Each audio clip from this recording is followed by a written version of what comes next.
أعوذ بالله من الشيطان وطيب المملك الأوطان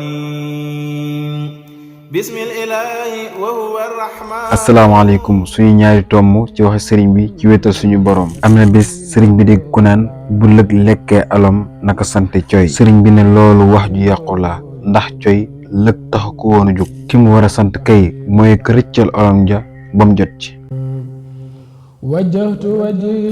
am na ku mas a ñëw ci sëriñ bi am kum àndal bi nuyoo ba noppi ni sëriñ bi kii sama jaam la dama ko indi woon ngir jox la ko addiya. sëriñ bi dal ne bërit di julli ràkk yu gudd ba mu noppee ne ko loo wax mu ne ko kii sama jaam la dama ko indi woon di la ko jox addiya. sëriñ bi ne ko boo ko moomee yaa ma moom.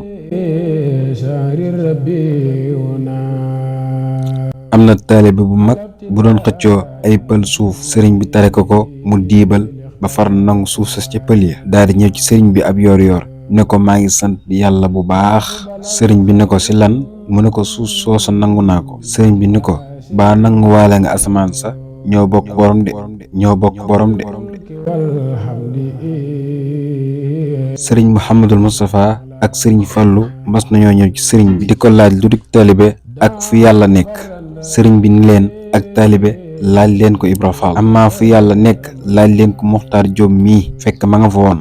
sëriñ Moxtaar Jóob ni leen man de yàlla xamuma ci moom dara waaye xam naa ne moom mii fu mu nekk yàlla nga fa. sëriñ bi ni ko loolu nga tontu taqoo gi nga taqoog man moo la ko may waaye du sam xel.